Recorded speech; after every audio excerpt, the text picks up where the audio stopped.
Jangan lupa like, komen, dan share YouTube TVRI Bengkulu dan nyalakan loncengnya ya.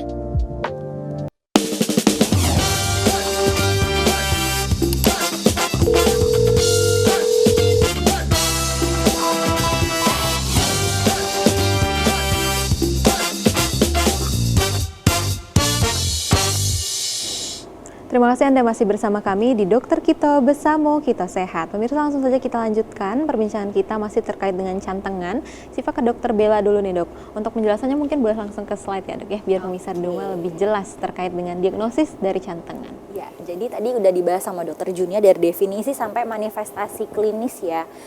Pasiennya itu datang biasanya gejalanya kayak gimana gitu ya. Nah, jadi kan tadi kita tahu klasifikasinya itu memang ada dua ya. Ada yang memang dia akut dan juga yang kronik. Kalau yang akut tadi dia biasanya baru terjadi kurang dari 6 minggu, sedangkan yang kronik udah lebih dari 6 minggu.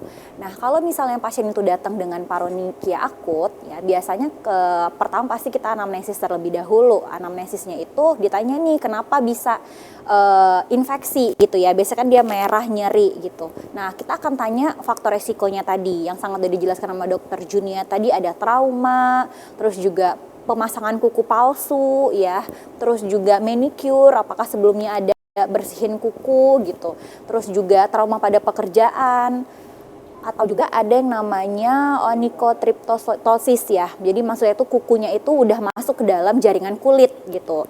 Artinya pada saat kita motong kuku itu tadi ada yang jaringan yang terselip, jadi kukunya itu bisa masuk, itu juga ada. Terus juga atau memang kebiasaan tadi ya, onychofagia, menggigit kuku, menghisap kuku, itu kan juga salah satu faktor resikonya.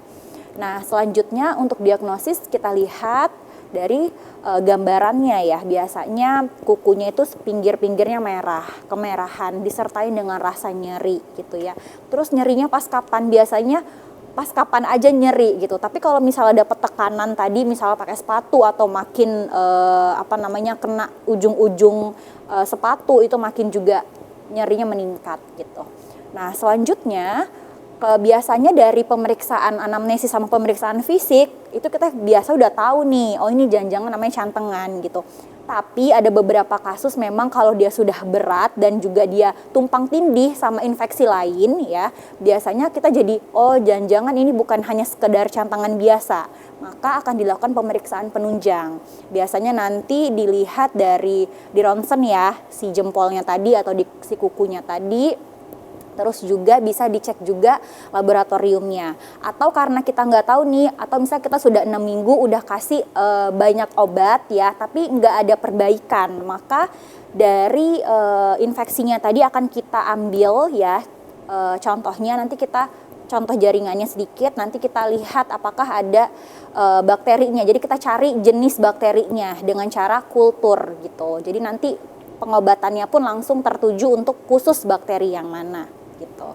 Nah, ada juga kalau misalnya indikasi rawat inap nih, kadang-kadang kalau misalnya memang sudah sangat gede banget infeksinya, maksudnya berat ya, ada pusnya udah di sekitaran kuku gitu ya, kan nanti dia terapinya akan diinsisi drainase nih gitu. Apalagi kalau pasiennya itu udah ada gejala misalnya dia demam, terus juga lemes gitu ya, maka kita juga bisa rawat inap pasiennya dengan untuk insisi dan juga drainase. Jadi sebenarnya dicabut kukunya, terus dibersihkanlah bagian nail plate-nya tadi yang di bawah atau nail bed-nya tadi yang di bawah jaringan kuku supaya benar-benar bersih.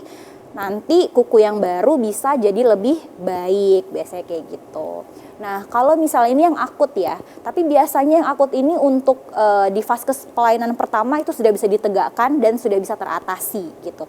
Jarang memang kasusnya yang sampai dirawat inap untuk masuk ke ruang operasi untuk insisi drainase gitu ya. Nah, selanjutnya adalah yang kronik. Kalau misalnya yang kronik tadi biasanya itu dia infeksinya sudah berulang atau memang penyebabnya itu adalah dari penyakit lain juga bisa. Misalnya dia punya dermatitis iritan ya. Tadi yang kata Dokter Junia contohkan biasanya dia kena bahan kimia apa gitu. Misalnya sabun cuci baju, sabun cuci lantai gitu ya. Terus nanti dia akan berulang gitu. Itu jadi penyebab juga salah satunya dermatitis iritan. Itu juga menjadi diagnosis kita nih. karena dia udah ada riwayat terkena bahan iritan sebelumnya gitu. Terus juga biasanya dia lebih dari 6 minggu, dan pada klinisnya, pada yang berat, pada kronik biasanya kutikulanya itu sampai hilang. Jadi yang barisan yang bawah kuku tadi itu dia udah nggak terlihat lagi, sudah hilang, disertain dengan adanya nanah dan juga kemerahan ya. Itu namanya bisa juga kita sebut eksaserbasi akut dari proses kronik. Jadi dia suka berulang-berulang, tapi berulangnya malah lebih berat gitu kejadiannya, apalagi ditambah dengan adanya penyakit lain. Biasanya yang suka paronikia kronik itu juga tadi salah satunya adalah pasien-pasien yang memang punya gangguan sistem imun gitu ya, jadi penyembuhannya pun juga lama. Terus juga ada faktor lainnya seperti pada pasien-pasien penyakit diabetes itu juga memperberat keadaan dari paronikia, sehingga paronikianya bisa ke arah yang kronik, biasanya seperti itu. Nah, ini untuk pemilihan pengobatan ya pada pasien cantengan. Ini cuma untuk nice to know aja ya untuk pemirsa di rumah. Jadi memang sebenarnya kenapa perlu untuk datang ke fasilitas kesehatan, karena pengobatannya karena dia ada kebanyakan adalah infeksi bakteri, maka akan diberikan antibiotik. Dan antibiotiknya itu sendiri juga nggak sembarangan dikasih gitu ya. Memang ada kita lihat nih apakah dia bakteri nanti ke arah gram negatif aerob gitu ya. Jadi pada tahap awal pun kita lihat dulu, kita akan kasih biasanya antibiotik yang rendah dulu gitu. Nanti suruh kontrol lagi, kadang-kadang memang nggak langsung 1 minggu sembuh juga gitu ya pada infeksinya. Jadi untuk penggunaan antibiotik sendiri pun juga nggak boleh sembarangan, makanya perlu untuk konsul seperti itu. Nah, untuk diagnosis bandingnya ya, jadi memang paronikia sendiri juga punya penyakit yang kayak mirip-mirip gitu ya sama si paronikia atau cantangan ini.